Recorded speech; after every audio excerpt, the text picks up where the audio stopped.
नमः शिवाय। श्री शिवाय नमस्तुभ्यम। राधे राधे एवरीवन। आप सभी को महाशिवरात्रि की बहुत बहुत शुभकामनाएं। फ्रेंड्स, आज की वीडियो में हम जानेंगे कि महाशिवरात्रि का पूजन घर पर कैसे किया जाता है। देखिए, महाशिवरात्रि के दिन वैसे तो सुबह और शाम दोनों समय भगवान शिव शंकर का पूजन किया जाता है, क्योंकि शिवरात्रि है तो रात्रि को वैसे 4 पहर का पूजन किया जाता है। लेकिन अगर आप 4 पहर का पूजन भी ना कर पाएँ तो शाम को प्रदोष काल में एक बार आप पूजन जरूर करें। तो देखिए, आप सुबह भी पूजन कर सकते हैं और शाम को भी पूजन कर सकते हैं। जब भी आप पूजा करेंगे तो नहा धोकर फिर हम पूजा करते हैं। पूजा के लिए सबसे पहले हम एक चौकी लगा लेंगे। चौकी पर हम सफ़ेद या पीले रंग का वस्त्र बिछा लेंगे। इसके बाद थोड़े से फूलों का आसन देकर भगवान शिव शंकर, माता पार्वती, गणेश जी की जो फोटो या मूर्ति आपके पास हो उन्हें विराजमान कर देंगे, क्योंकि माता पार्वती और भगवान गणेश जी का पूजन भी भगवान शिव शंकर के साथ ही किया जाता है। इसके बाद हम कोई भी पात्र लेकर, थाली, प्लेट या परात लेकर उन पर शिवलिंग को विराजमान कर लेंगे। शिवलिंग को विराजमान करते समय उससे पहले हम बेलपत्र रखेंगे, उसके ऊपर हम शिवलिंग को विराजमान करेंगे। तो आप शिवलिंग को विराजमान करें तो शिवलिंग की जो जलहरी है वो उत्तर दिशा की तरफ होनी चाहिए। इस बात का आप ध्यान रखिएगा। तो उत्तर दिशा की तरफ जलहरी करके हम शिवलिंग को विराजमान कर लेंगे। उसके बाद हम देसी घी का दीपक जलाएंगे।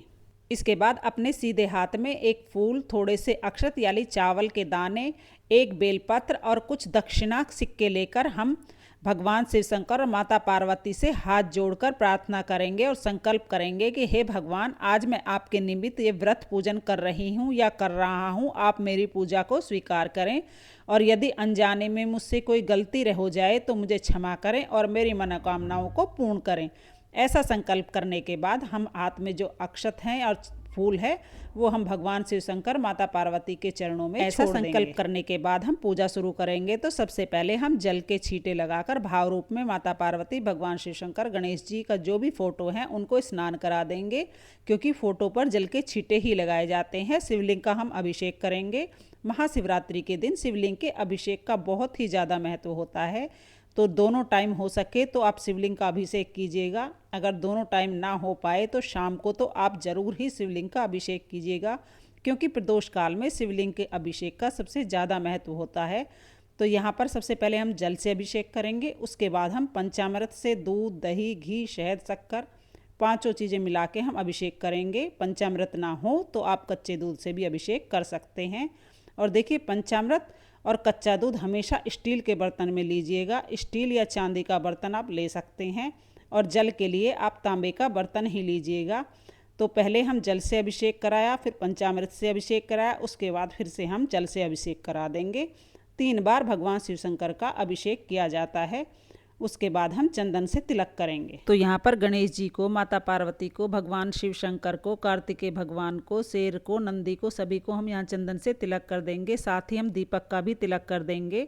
उसके बाद भगवान शिव शंकर के शिवलिंग पर भी हम चंदन से तिलक करेंगे और उसके बाद फिर गणेश जी और माता गौरा को हम रोली से तिलक करेंगे।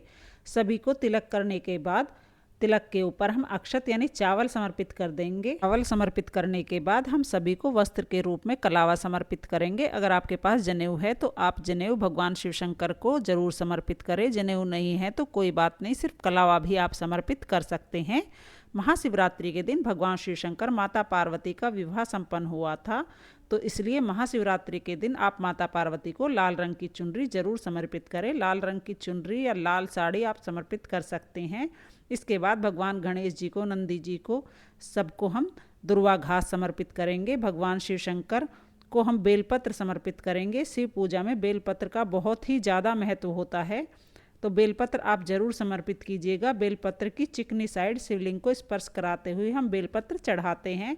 आप 2, 5, 9, 11, 21, 51 कितनी भी संख्या में बेलपत्र चढ़ा सकते हैं। उसके बाद भगवान शिव शंकर की जो भी प्रिय चीज़ें हैं वो हम चढ़ाएंगे। तो देखिए, शिवरात्रि के दिन आपको आसानी से फूल मिल जाते हैं। आप फूल जरूर चढ़ाइएगा। भगवान शिव शंकर को सफ़ेद रंग अति प्रिय है।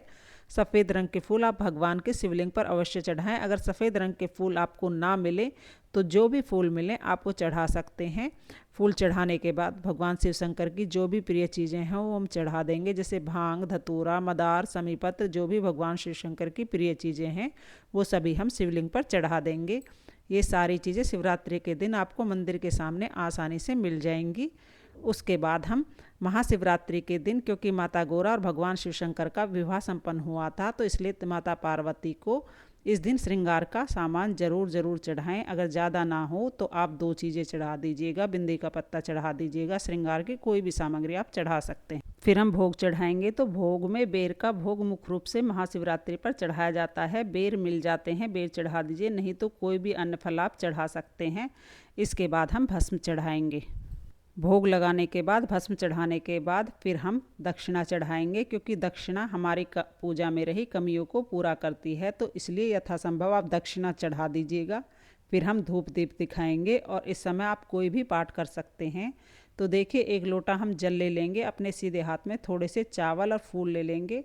अगर इस टाइम पर आप शिव पुराण का पाठ कर सकते हैं, आप चाहें तो शिव चालीसा पढ़ सकते हैं, या महाशिवरात्रि की व्रत कथा भी आप सुन सकते हैं, या ओम नमः शिवाय का जाप कर सकते हैं। जो भी कथा आपको कहनी है, जो भी आप पाठ करना चाहते हैं, वह आप इस टाइम कर सकते हैं। कथा सुनने के बाद जो हाथ में फूल और चावल हमने लिए हैं वो हम शिवलिंग पर चढ़ा देंगे। इस तरह से हमारी कथा पूर्ण हो जाएगी। उसके बाद हमें आरती करनी है। तो जो भी दीपक हमने जलाया है उसी से हम आरती करेंगे, बहुत ही प्रेम पूर्वक। सबसे पहले हम गणेश भगवान की आरती करेंगे, फिर भगवान शिव शंकर, माता पार्वती की आरती करेंगे।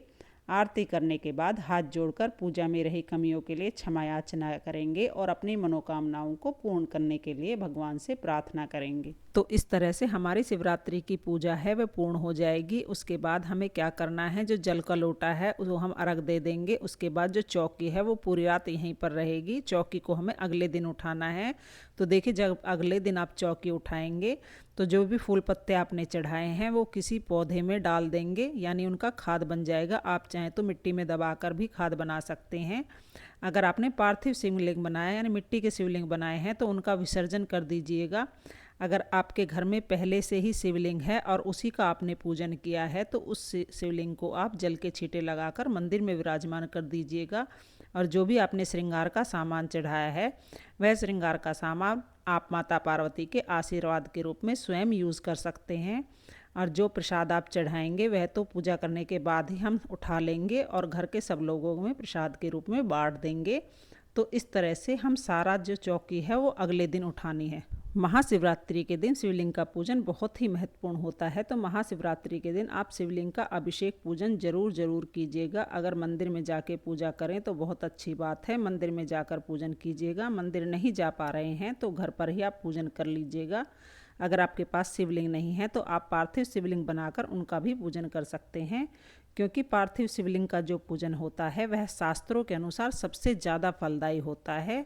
और हाँ, शिवरात्रि के दिन सुबह या शाम किसी भी समय आप पूजन कर सकते हैं। आपको शिवरात्रि की यह सरल सी पूजा विधि कैसी लगी कमेंट करके ज़रूर बताना। वीडियो पसंद आई हो, वीडियो आपके लिए थोड़ी भी यूज़फुल हो तो प्लीज़ वीडियो को लाइक कर देना, मेरे चैनल को सब्सक्राइब कर लेना। मिलते हैं अगली वीडियो में, तब तक के लिए ओम नमः शिवाय। राधे राधे।